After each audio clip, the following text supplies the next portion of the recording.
sister Lisa. It's going to be a transitional part because she's leaving, but she's a Mill student, and I'm going to let her tell. She's many things. A warrior whose eyes is open and who's fighting, and I'd like to give her these 3 to 5 minutes because I think it's really, really important.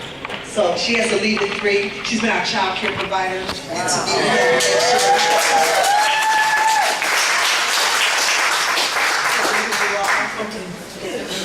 Okay, I'm Lisa Smith, and I'm a Mill student.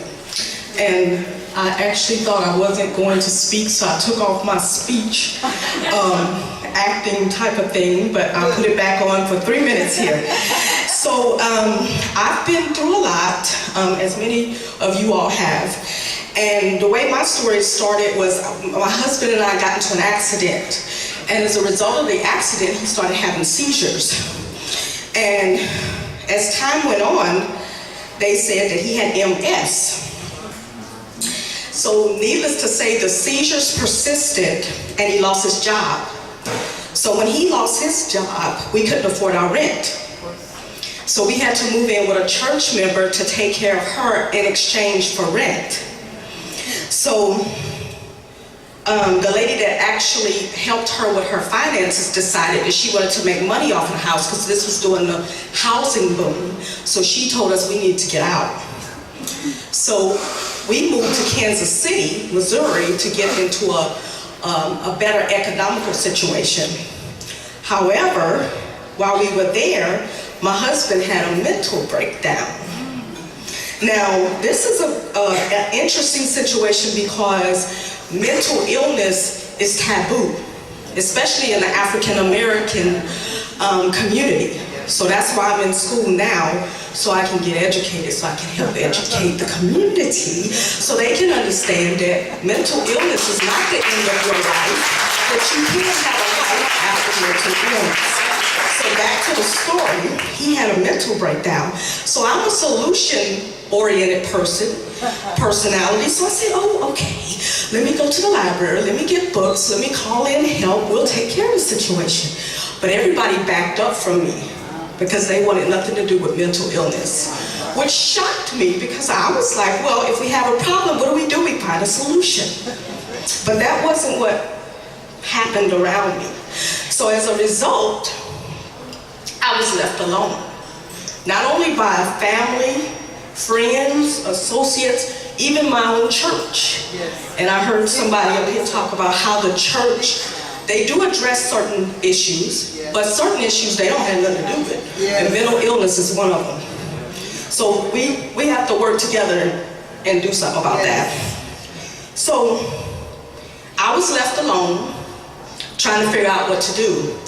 Eventually, I decided to move back to California where his family was, because I felt that might help him feel better. So we moved back here, but we didn't have any money coming in, so we had to move in with his family. That didn't last long, so we had to move out, and I got a job to try to take care of everything, but the rent kept going up, and my husband kept getting worse. So eventually I had to stay home with him because he couldn't be left alone.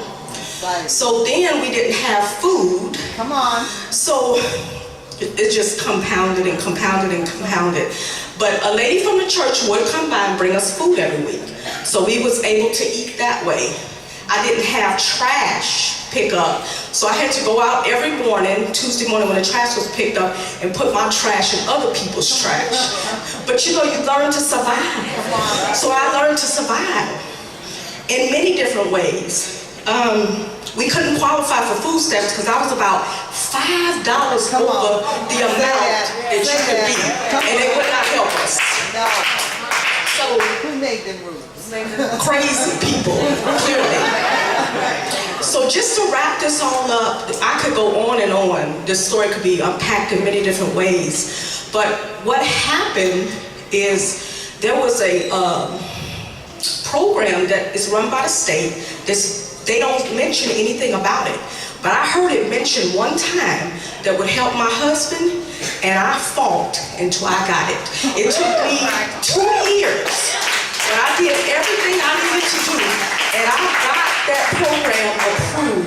And now I'm able to go to school, I'm able to take care of my husband, and I am going to educate my community, I'm going to help, and I'm going to get people to help us at WEEP. Now that I've seen this, I'm encouraged, I'm motivated, so let's just get together and get it done. I'm an early childhood educator. Good afternoon. Hi, class. Right. So, I don't know where I should start. I'm going to talk to you about my son. So I'm a mother of 8. I have 4 sons and 4 daughters. And I also have 2 grand twins. I birthed 5 and got 3 for free. And they are on my taxes, so they are mine. So my son Gary is almost 23. He'll be 23 in June. He was my first child, and similarly to a lot of stories, I was 17 when I was pregnant and had him. By the time he was born, I was working a couple jobs and going to college. By the time his sister was born a couple of years later, I was single. Their father and I departed on a DV note. And I spent several years raising him, my daughter, and the rest of the children that came thereafter through college, through